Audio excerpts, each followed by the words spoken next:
morning guys. Good morning sa inyo lahat dyan. Happy Sunday. Ngayon magpapalaspas kami ngayon. Welcome back to my vlog again. This is Christy Alforte. Okay guys, ito mga tayo sa Manabugaysan.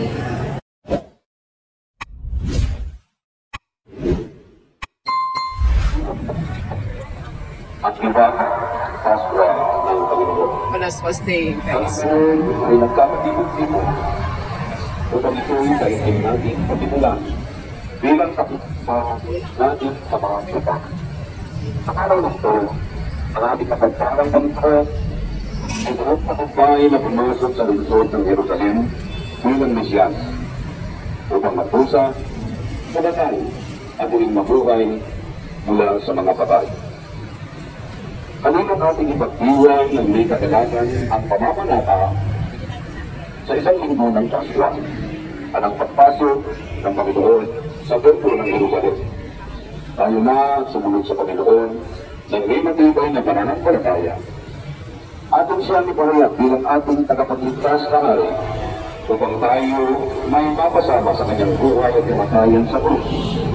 Sa pagkikibahagi ng mga gawain sa panahon ng Semana Santa na inaasahan ang bawat isa sa atin ay naroon upang ipahayag ang ating pananampalataya sa ating Panginoong Jesucristo na handang ibigay ang kanyang buhay upang tayong lahat ay mabuhay ng mapayapa nang sa gayon ay makibahagi rin tayo sa kanyang maluwalhating pagkabuhay. Ang salas ay nakiluwi. Napalat siya na dumarating sa pangalan ng Panginoon, ang ngayon ng Israel o sana sa kaitasan. Ang Panginoon ay sumainyo At sumainyo rin. tayo manalangin. O Panginoong Diyos ng aming kaligtasan, ipagkaloob mo sa amin ang iyong biyaya upang buong puso namin bunitain ang iyong mga mapagpalang gawain na nagdulot sa amin ang buhay na walang hanggan, ang namin si Kristo ng aming Panginoon. Amen. Ang Panginoon ay sumainyo. At sumainyo rin. Ang mabuting balita ng ating Panginoon sa Kristo ayon kay San Lucas sa ika-11 na kabanata. Simula sa ika-12 hanggang ika-14 talata. Mga pagsuway ng mga Diyos. Mayroong panahon iyon, nauna si Jesus papuntang Jerusalem na malapit na siya sa Betfage at Betania sa bundok ng mga Olivo. Isinunod niya ang dalawa sa kanyang mga alagad. Sinabi ni Jesus sa kanila, pumunta kayo sa susunod na layon, sa pagpasok doon, matatagpuan ninyo ang isang batang asto na nakatali. Hindi kayo masasakyan luman, kalagad ninyo at ang indito. Kapag may nagtanong kung bakit ninyo kinakalag, sabi ninyo, kailangan ninyo ng Panginoon. Lumakad na ang mga inutusan at tatagpuan nila ang asto ayon sa sinabi ni Jesus. Habang kinakalagan nila ang batang asto, sumagot sila ng may-ari, bakit ninyo kinakalag yan? Kailangan ko ito ng Panginoon, sabi nila. Sinala nila kay Jesus ang asto at matapos isapin sa likod nito ang kanilang mga balaban. Siya ay pinasakay nila habang siya ay nakasakay sa asto. Inilalakad naman ng mga tao at kanilang mga balaban sa kanyang pangharaanan. Nang siya ay malapit na sa lungsod, palusong na sa libos ng bundok ng mga Olivo, nagsigawan sa tura ang lahat ng alagad niyang malakas na nagtuloy sa Diyos dahil sa kawakangang pag-iyan kanilang kasaksihan. Sinabi nila, pinagpapaanuhan dumarating sa pangalan ng Panginoon, kapayapaan sa langit, paguli sa kataas-taasan. Sinabi naman sa kanya ng ilang parisero kasama ng karamihan, mula katigalan ninyo ang inyong mga alagad. Sumagot si Jesus, sinasabi ko sa inyo, kapag tumahimik sila, ang mga batuna ang sisigaw. Ang mabuting balita ng ating Panginoong Jesucristo. Pagpuri sa iyo, Panginoong Jesucristo. Ang Panginoon ay sumainyo. At sumainyo rin. Magpasalamat tayo sa Panginoon nating Diyos. Nalangatan ko siya at hindi ko rin magpasalamatan. Narawan na pagpurihin ka o Panginoon sa Panginoon Diyos. Sapagkat sa iyong pag-ibig, kami at ikayo sa pamamagitan ng anak na si Jesucristo na aming Panginoon. Mas araw nito ay managpagyan mo siyang pumasok sa pananggalis ng Jerusalem at ipinagpugin ang kakaliin ng mga hari sa mga tao naglapat ng kanilang mga damit at mga sanga ng palaspas sa kanyang tinaraanan. Tulutan mo, Panginoon, ang mga palaspas na ito sa amin ay maging tanda ni kanyang tagumpay at ipagkaloob na kaming mga Diyos na matanga ng mga palaspas sa kanyang pangalan ay patuloy siyang ang hari at sundin ang kanyang landas tungo sa buhay na walang hanggan. Siya na nabubuhay isang Diyos na yun at pagkakapas. Amen.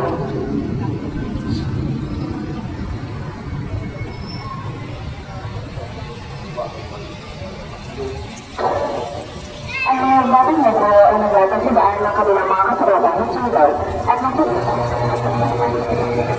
kailangan na binigyan sa ngalan ng Panginoon. Ipalakpak ninyo ang mga kamay, kayong lahat na bayan ng Diyos. Sa Diyos ay magsinigaw kayo ng tinig ng kagalakan. Ang Panginoon ay nasa kaitaasan at siya'y karapat-dapat na katakutan, sapagkat siya'y dakilang hari ng sandaigdigan. Ang mga batang nagduro na bantana sa mga sanga ng mundo ay lumabas upang kanilang saludunin ang Panginoon. Sila sinisigayan at sasabi, o sana sa kaitaasan. Kanyang isinasubo sa atin ang ating mga bayan, at ang mga bansa ay kanyang pinagating sa ilalim ng ating mga taha. Ipinili niya tayo ng ating pamana, mana sa ikinangal ni Jacob na kanyang minamahal. Ang mga batang nagduro na bantana ng mga sanga ng mundo ay lumabas upang saludunin ng Panginoon. Sila sinisigayan at sasabi, o sana sa kaitaasan. Pumainlad lang ang Diyos na may iyawan. Ang Panginoon ay sumahipagawid na kasabay ng tunog ng mga kalakal. Magsinawag kayo ng mga baguri sa Diyos, italin ninyo ang kanyang karangalan. Sa ating hari kayo ay magsinawag ng pag-uni. Ang mga batang nagduro na bantana ng mga sanga ng mundo ay lumabas upang kanilang saludunin ng Panginoon. Sila sinisigayan at sasabi, o sana sa kaitaasan. Ang Panginoong Diyos ay hari ng buong sansinuko. Kayo umawit sa pamamagitan ng mga salmo.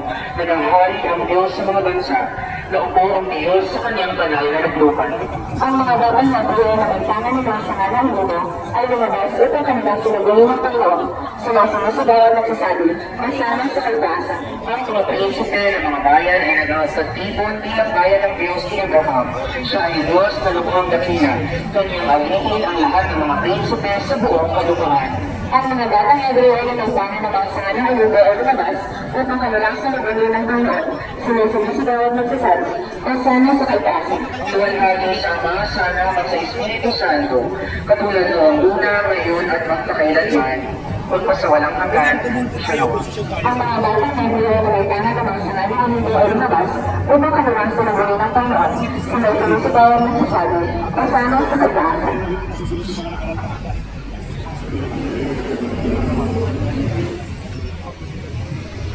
Mga kapatid, nandito tayo sa labas matapos sa ulang puyo. Ang bawain sa pagkamusimbahan ay makalipas ang palaspas sa mga puyo. Muli, inaanyayahan ang lahat ng mga nasa loob ng simbahan.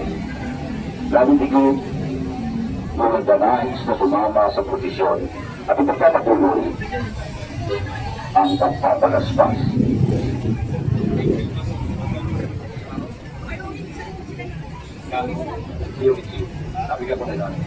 Ayan guys, ngayon mag-ano kami muna dun sa magkubo na tatlo para magpaspas muna dun bago mag-misa.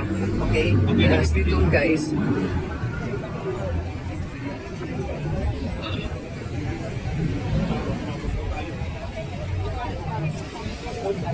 Huli ang ano? Huli ang tawag nito. Kami sa likod. Sa likod ng tao. Okay lang ba?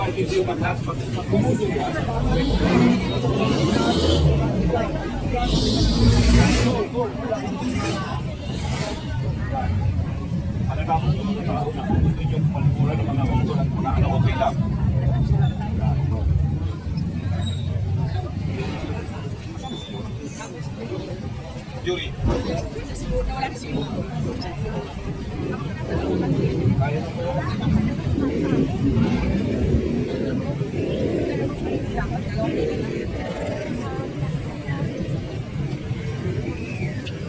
Kaya mag-position muna kami guys bago mag-misa. Dalawang pila lang, dalawang line. Dalawang line lang tayo.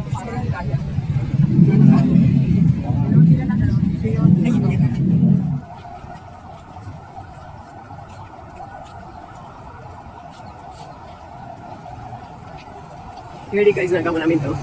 Pero last year, hindi ako nakasama sa paglalakad. Doon na ako sa simbahan naghintay. Yan. Hanggang dyan sa may malapit lang sa barangay. Tapos pabalik dyan sa simbahan. Tapos misa. Ayan na. Tapos pagkatapos sa misa, uwian na.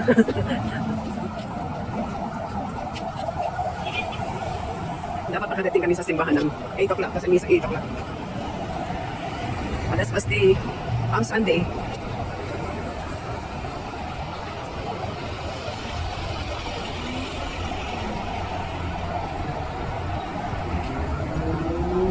Una yung mga sakristan, tapos yung mga agent, manunte sa pagkabuhay, yung mga bata. Tapos mga apostoles, tapos si Father, yan. Tapos mga tao na. Ayan mga tao.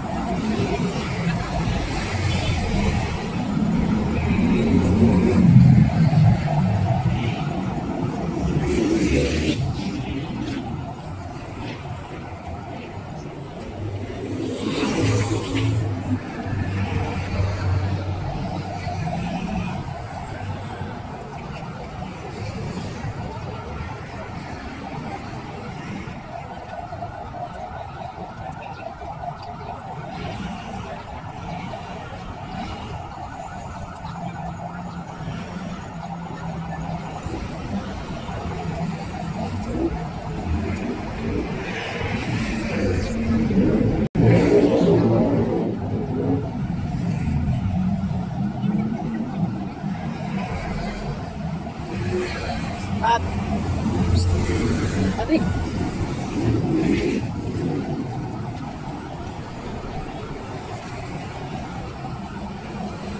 10 minutes na.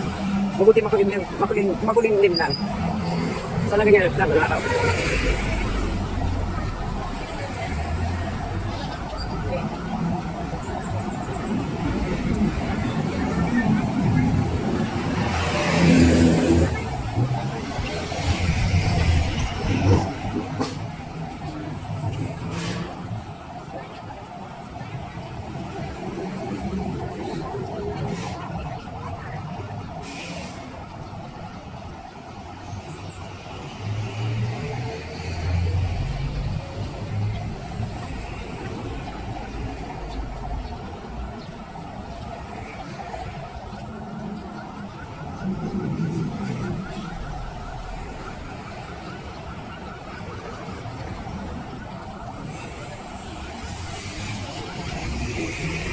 Okay guys, sakon mo na. Mag-smile kayo, smile. Ito yung... yung...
Ay, naku, mag-smile na siya.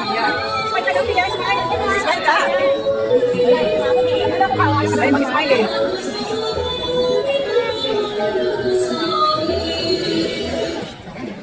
Okay.